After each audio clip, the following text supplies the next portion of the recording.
Good evening everyone. तो आज हम लोग तत्वों के बारे में पढ़ने वाले हैं। तत्वों के नाम, उनके प्रतीक, परमाणु संख्या और उसमें उपस्थित प्रोटॉन की संख्या, इलेक्ट्रॉन की संख्या, न्यूट्रॉन की संख्या इत्यादि। चलिए स्टार्ट करते हैं तत्वों के नाम। तो पहला तत्व है हाइड्रोजन, जिसका परमाणु संख्या 1 होता है।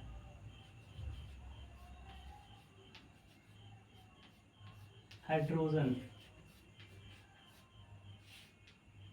दूसरा तत्व हम लोग के पास है हीलियम।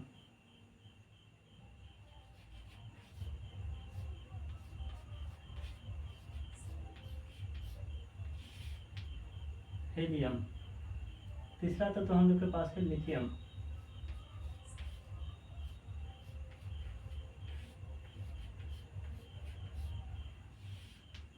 चौथा तत्व हम लोग के पास है बेरिलियम।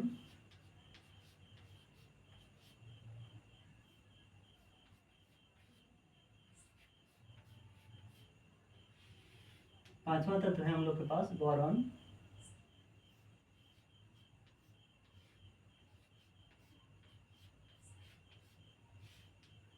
छठा तत्व है हम लोग के पास कार्बन।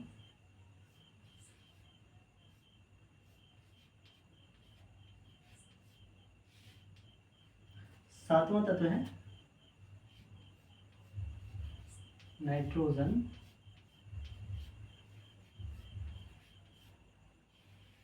अब सभी यहाँ तक पहले देख लें। हाइड्रोजन। हाइड्रोजन का प्रतीक क्या होता है? H होता है। इसका परमाणु संख्या 1 होती है। लिथियम। लिथियम का प्रतीक क्या होता है? Li होता है। सॉरी, हीलियम है। हीलियम का प्रतीक क्या होता है? He होता है। लिथियम। लिथियम का प्रतीक क्या होता है? Li होता है। बेरिलियम का प्रतीक क्या होता है? Be होता है। बोरॉन। बोरॉन का प्रतीक क्या होता है? B होता है। और यहाँ पर क्या है? कार्बन। कार्बन का प्रतीक होता है C। नाइट्रोजन का प्रतीक N होता है। अब यहाँ पर परमाणु संख्या देखें। हाइड्रोजन का 1, हीलियम का 2, लिथियम का 3, बेरिलियम का 4, बोरॉन का 5 होता है, कार्बन का 6 होता है, नाइट्रोजन का 7 होता है। प्रोटॉन की संख्या। प्रोटॉन की संख्या हमेशा परमाणु संख्या के बराबर होती है। तो परमाणु संख्या 1, तो प्रोटॉन की संख्या भी यहाँ पर 1। परमाणु संख्या 2, तो प्रोटॉन की संख्या 2। परमाणु संख्या 3, तो 3, 4, 5, 6, 7। न्यूट्रॉन की संख्या हम लोग को देखना है। प्रोटॉन की संख्या और न्यूट्रॉन की संख्या, ये दोनों मिलकर द्रव्यमान संख्या का निर्माण करती है, द्रव्यमान संख्या बनाती है। तो यहाँ पर न्यूट्रॉन की संख्या याद रखना। हाइड्रोजन। हाइड्रोजन में न्यूट्रॉन नहीं पाया जाता। हाइड्रोजन न्यूट्रॉन नहीं पाया जाता, खाली होता है। हीलियम। हीलियम में न्यूट्रॉन की संख्या प्रोटॉन की संख्या के बराबर 2 होता है। अभी हम बताएंगे कैसा दिमाग लगाना है, इसमें कैसा ट्रिक लगाना है, ठीक है? तो अभी बिंदास रहिए। तीसरा क्या है? लिथियम। लिथियम में 3 है, तो 1 बढ़ाकर 4। और अगर सम संख्या अगर रहे तो सेम टू सेम वही संख्या न्यूट्रॉन की संख्या होगा। कुछ एक्सेप्शनल केस है, जैसे बेरिलियम के कंडीशन में हम लोग कुछ एक्सेप्शनल केस देखेंगे कि यहाँ 4 है तो यहाँ पर भी 4 होना चाहिए था, लेकिन यहाँ 5। 2-4 ऐसे हैं हाइड्रोजन के केस में, बेरिलियम के केस में। बोरॉन यहाँ पर क्या है? प्रोटॉन की संख्या 5 है, न्यूट्रॉन की संख्या 6 हो जाएगा। और कार्बन। कार्बन में 6 है, प्रोटॉन की संख्या, तो यहाँ पर भी 6 हो जाएगा। और नाइट्रोजन। नाइट्रोजन में प्रोटॉन की संख्या 7 है, तो यहाँ पर 7 हो जाएगा। ये एक्सेप्शनल केस है, ठीक है? यहाँ 8 होना चाहिए था, लेकिन 7 हो गए, ये एक्सेप्शनल केस है, ठीक है? अब यहाँ पर देखेंगे इलेक्ट्रॉन। इलेक्ट्रॉन की संख्या हमेशा प्रोटॉन की संख्या के बराबर होती है, और इसलिए परमाणु जो होता है विद्युतीय रूप से उदासीन होती है, ठीक है? तो यहाँ देखेंगे प्रोटॉन की संख्या 1, 2, 3, 4, 5, 6, 7, ठीक है? यहाँ तक हो चुका। अब यहाँ पर हम लोग देखेंगे कि हाइड्रोजन।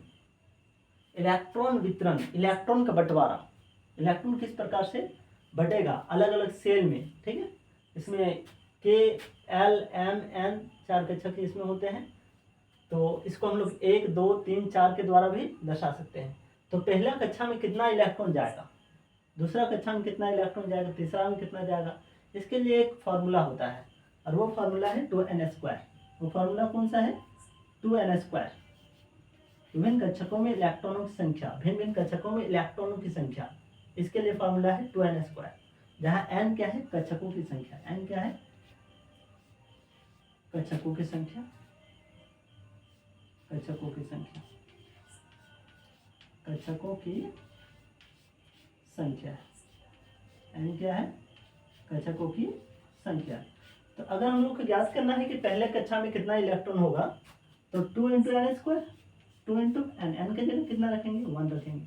1 का square that is 1, 2 × 1 that is 2। यानी पहला कक्षा में ज़्यादा से ज़्यादा 2 इलेक्ट्रॉन रह सकता है। पहला कक्षा में ज़्यादा से ज़्यादा 2 इलेक्ट्रॉन। हाइड्रोजन के पास इलेक्ट्रॉन कितना, 1। पहला कक्षा में आराम से एडजस्ट हो जाएगा, कोई दिक्कत नहीं। हेलियम, हेलियम के पास इलेक्ट्रॉन कितना, 2। पहला कक्षा में आराम से एडजस्ट हो जाएगा, कोई दिक्कत नहीं। एल कक्षक क्या रहेगा, खाली रहेगा। इसमें भी एल कक्षक खाली रहेगा। तीसरा बात करें लिथियम के बारे में, तो इसमें क्या है कि इलेक्ट्रॉन की संख्या 3 है। तो पहला कक्षक में 2 रह जाएगा और दूसरा कक्षक में 1 चल जाएगा, क्योंकि दोस्तों पहला कक्षक में ज़्यादा से ज़्यादा 2 ही इलेक्ट्रॉन रह सकता है। ठीक है। अब इसी प्रकार अब आप लोग दूसरा कक्षा में आ गया एक, तो आप लोग को इच्छा होगा जानने का कि दूसरा कक्षा में आखिर ज़्यादा से ज़्यादा कितना रह सकता है। तो सेम यही फार्मूला अप्लाई होगा 2n² का, 2n² का 2 × n की जगह अब इस बार कितना रखेंगे, 2 का स्क्वायर। तो कितना आ जाएगा हम लोग का, 2 × 2 का स्क्वायर कितना, 4। यानी 8 इलेक्ट्रॉन, ज़्यादा से ज़्यादा 8 इलेक्ट्रॉन रह सकते हैं एल कक्षक में। ठीक है। तो बेरिलियम की कंडीशन में देखें, बेरिलियम में नंबर ऑफ इलेक्ट्रॉन कितना है, 4 है। तो इसमें 2 आराम से एडजस्ट होगा, क्योंकि ज़्यादा से ज़्यादा इसमें 8 रह सकता है। सेम कंडीशन इसमें 2, इसमें 3, इसमें 2, इसमें 4, इसमें 2 और इसमें 5। यहाँ तक समझ में आया। इसमें m कक्षक खाली रहेगा, n कक्षक खाली, ये सब में खाली जाएगा। ठीक है, खाली रहेगा। तो आगे हम लोग बढ़ेंगे, आगे इस प्रकार देखेंगे हम लोग। और इसका संयोजकता अगर हमको देखना है, तो संयोजकता किसको कहते हैं, संयोजकता जो होता है बाहरी कक्षा में उपस्थित इलेक्ट्रॉनों की संख्या। ठीक है, उसको कहते हैं संयोजी इलेक्ट्रॉन। क्या कहते हैं, संयोजी इलेक्ट्रॉन कहते हैं। तो अगर संयोजी इलेक्ट्रॉनों की संख्या 1 2 3 4 हो तो संयोजकता सैम होता है, 1 2 3 4। ठीक है, सैम का सैम। तो इसमें हम लोग देखते हैं आउटर मोस्ट ऑर्बिट में नंबर ऑफ इलेक्ट्रॉन क्या है, तो 1 है। तो इसका संयोजकता क्या होगा, 1 होगा। तो सबसे पहले इसमें देखें तो इसमें भी 1 है, इसमें कितना है तो 2 है, तो 2 होगा। इसमें कितना है, 1 है, तो 1 होगा तीसरे के लिए। और चौथा के लिए आउटर मोस्ट ऑर्बिट में नंबर ऑफ इलेक्ट्रॉन 2 है, तो 2 होगा। इसमें 3 है तो 3 होगा, इसमें 4 है तो 4 होगा, और इसमें 5 है। इस कंडीशन में क्या करेंगे, 8 में से घटा कर लिखते हैं, जहां 4 से ज्यादा हो गया। ठीक है, संयोजी इलेक्ट्रॉन की संख्या, आउटर मोस्ट ऑर्बिट में नंबर ऑफ इलेक्ट्रॉन अगर 4 से ज्यादा हो जाए, सबसे बाहरी कक्षा में नंबर ऑफ इलेक्ट्रॉन अगर 4 से ज्यादा हो जाए तो उसको 8 में से घटाकर संयोजकता को निकालते हैं। तो 8 में से 5 घटाकर 3, यहाँ 3 हो जाएगा संयोजकता किसका, नाइट्रोजन का। ठीक है, यहाँ तक समझ में आया। तो इसको थोड़ा इरेज कर लीजिए और आप लोग वीडियो रोक कर देख सकते हैं, लिख सकते हैं। तो इस तरह से हम लोग आगे बढ़ते हैं, नाइट्रोजन तक हुआ है, नाइट्रोजन के आगे हम लोग बढ़ते हैं।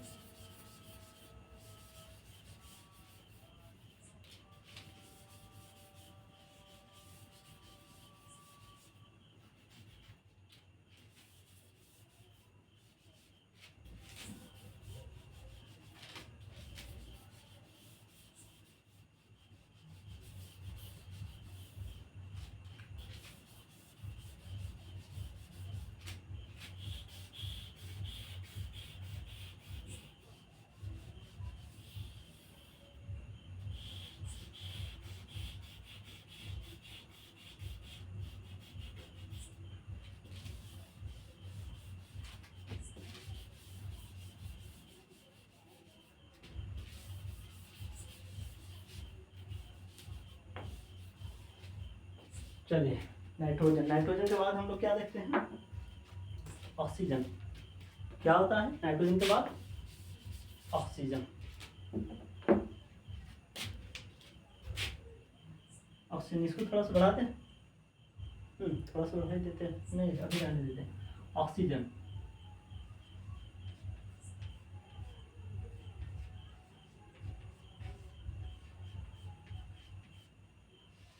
ऑक्सीजन।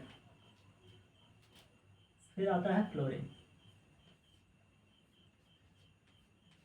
फ्लोरीन। फिर आता है नियॉन,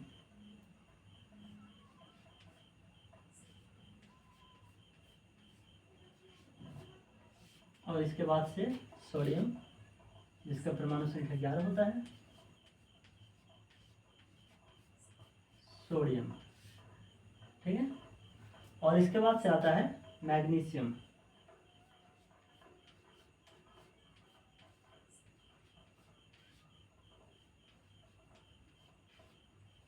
मैग्नीशियम। ठीक है,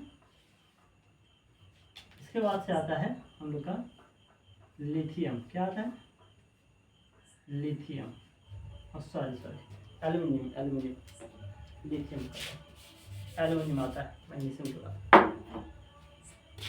एल्यूमिनियम है ना।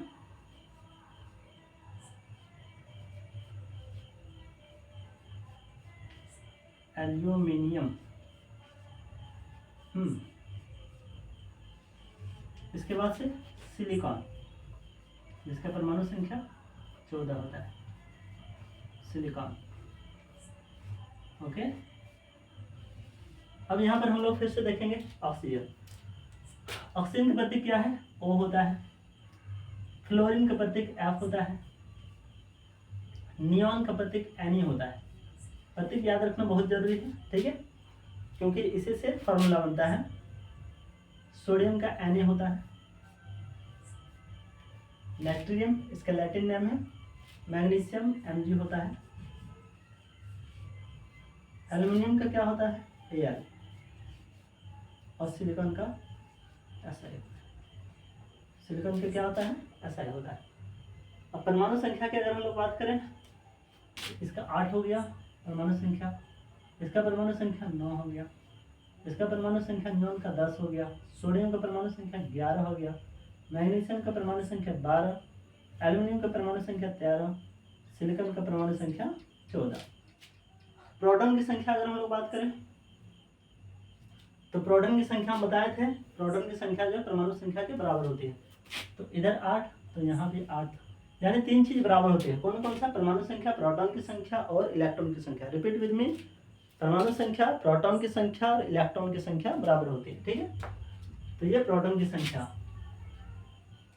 फ्लोरीन, प्रोटॉन की संख्या सेम 9, 10, 11, 12, 13 एंड 14। अब हम लोग जा रहे हैं न्यूट्रॉन की संख्या में। तो जिस तरह से हम नियम बताए थे उसी तरह से इसमें फॉलो होगा। यहाँ 8, अगर प्रोटॉन की संख्या सम है, न्यूट्रॉन की संख्या भी 8 हो जाएगी, ठीक है। फ्लोरीन 9 है तो 10 हो जाएगा, ठीक है। यहाँ 10 है नियॉन में तो 10 हो जाएगा, सम है तो सेम टू सेम। सोडियम 11 है तो 1 बढ़ाकर 12, इसका न्यूट्रॉन की संख्या 12 है तो 12 यहाँ पर। 13 है विषम संख्या है, 1 बढ़ाकर 14। सिलिकॉन की कंडीशन में 14 है तो यहाँ पर भी क्या हो जाएगा, 14 हो जाएगा, ठीक है। अब हम लोग देखेंगे इलेक्ट्रॉन।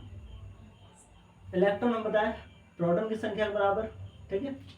8 तो 8 लिख देते हैं, 9, 10, 11, 12, 13 और यहाँ 14, ये हो गया इलेक्ट्रॉन। अब इलेक्ट्रॉन का वितरण होगा। ये 8 जो है कहाँ कहाँ पर जाएगा, के कक्षा में कितना, एल कक्षा में या फर्स्ट कक्षा में कितना, सेकंड में कितना, थर्ड में कितना, फोर्थ में कितना। तो यहाँ पर नियम हम बताए हैं। तो के कक्षा में ज़्यादा से ज़्यादा, के कक्षा बोले तो फर्स्ट कक्षा, फर्स्ट कक्षा में ज़्यादा से ज़्यादा 2 × 1 का स्क्वायर दैट इज 2, ठीक है। पहला कक्षा में ज़्यादा से ज़्यादा 2, चलिए 2 भर दिए हम लोग। दूसरा कक्षा में ज़्यादा से ज़्यादा कितना जाएगा, 8 तक जाएगा। तो बचा कितना, 8 है तो 2 और यहाँ पर 6 बच गया 8, यानी अभी यहाँ पर m कक्षा खाली रहेगा। ठीक है, यहाँ पर देखेंगे इलेक्ट्रॉन की संख्या किसके लिए, फ्लोरीन के लिए 9 है, तो इसमें पहला कक्षा में कितना 2 हो जाएगा, दूसरा कक्षा में 7, क्योंकि ज़्यादा से ज़्यादा 8 इलेक्ट्रॉन इसमें भर सकता है। देखेंगे नियॉन के लिए, नियॉन इलेक्ट्रॉनों की संख्या 10 है, तो 2 पहला कक्षा में, 8 दूसरा कक्षा में, इसमें भी खाली रहेगा। तीसरा क्या देखें हम लोग, अब आगे हम लोग देख रहे हैं सोडियम। सोडियम में इलेक्ट्रॉनों की संख्या कितनी है, 11 है। पहला कक्षा पता है हम लोग का 2, दूसरा कक्षा में ज़्यादा से ज़्यादा 8, यहाँ 9 लिख दें, नहीं 9 यहाँ पर नहीं आएगा, क्योंकि हमको पता है कि दूसरा कक्षा में ज़्यादा से ज़्यादा 8 ही हो सकता है, तो यहाँ पर 8 लिख दिया। ठीक है, अब बचा कितना, 1 बच गया, 11, इसी को बांटना है अलग अलग कक्षा में। ठीक है, और कुछ नहीं, तो 2 8 10, 1 बच गया 11, अभी भी n कक्षा हम लोग के लिए खाली, n कक्षा खाली। अब देखेंगे हम लोग 12 के लिए, पहला कक्षा में 2, दूसरा कक्षा में 8, कितना बच गया 2, तो 2 तीसरा कक्षा में चल गया, यानी m कक्षा में। 13 किसके लिए, एल्युमिनियम, एल्युमिनियम के लिए कितना है 13, पहला कक्षा में 2, दूसरा कक्षा में 8, तीसरा कक्षा में 3, 13 है 14, इलेक्ट्रॉनिक संख्या 14, पहला कक्षा में 2, दूसरा कक्षा में 8, तीसरा कक्षा में या m कक्षा में 4 हो गया। ठीक है, समझ आया बात। अब यहाँ पर देखें संयोजकता निकालना है। संयोजकता कैसे निकलेगा, क्या बताए थे, बाहरी कक्षा में जो इलेक्ट्रॉनों की संख्या रहे, ठीक है, वही संयोजकता होगा। अगर इलेक्ट्रॉनों की संख्या 1 2 3 4 रहे तो, और अगर इलेक्ट्रॉनों की संख्या बाहरी कक्षा में इलेक्ट्रॉनों की संख्या 4 से ज़्यादा अगर हो, तो उस कंडीशन में 8 में से घटाकर संयोजकता निकालते हैं हम लोग। तो बाहरी कक्षा में 6 है, यानी 4 से ज़्यादा है, 8 में से घटाएंगे, 8 में से 6 घटाएंगे तो 2, संयोजकता कितना हो जाएगा 2। फिर यहाँ 7 है, 4 से ज़्यादा है, संयोजकता निकालने के लिए 8 में से घटाएंगे, 8 में 7 गया तो 1, यहाँ पर 8 में से 8 घटाना पड़ेगा तो 0, क्या हो जाएगा 0। यहाँ आउटर मोस्ट ऑर्बिट सबसे बाहरी कक्षा में इलेक्ट्रॉनों की संख्या 1, तो संयोजकता भी 1 होगा। सबसे बाहरी कक्षा में इलेक्ट्रॉनों की संख्या 2, तो संयोजकता भी 2 होगा। ठीक है, और यहाँ पर हम लोग देखेंगे सबसे बाहरी कक्षा में इलेक्ट्रॉनों की संख्या कितनी है 3 है, तो संयोजकता भी हम लोग का कितना होगा 3 होगा। सबसे बाहरी कक्षा में इलेक्ट्रॉनों की संख्या 4, तो संयोजकता भी हम लोग का क्या हो जाएगा 4 होगा। समझ में आई बात, इसको स्क्रीनशॉट ले लीजिए, देख लीजिए इसको अच्छे से, उतार लीजिए। और अब इसी तरह से हम लोग आगे बढ़ते हैं। फिर सिलिकॉन के बाद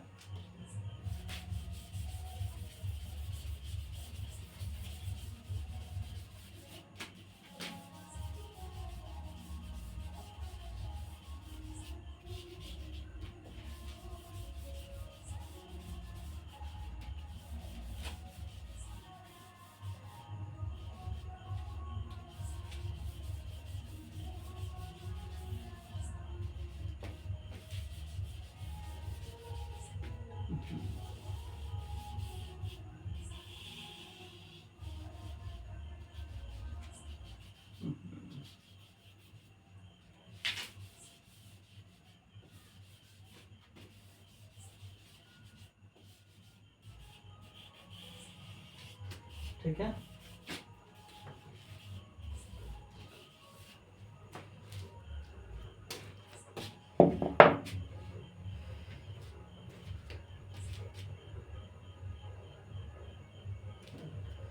सिलिकॉन, सिलिकॉन के बाद क्या आ जाएगा फास्फोरस, सेकंड सिलिकॉन, सिलिकॉन के बाद क्या आ जाएगा फास्फोरस,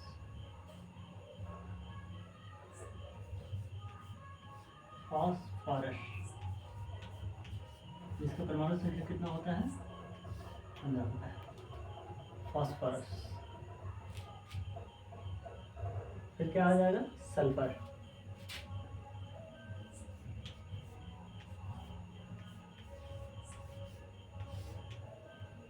फिर क्या आ जाएगा क्लोरीन, इसका परमाणु संख्या 17 होता है।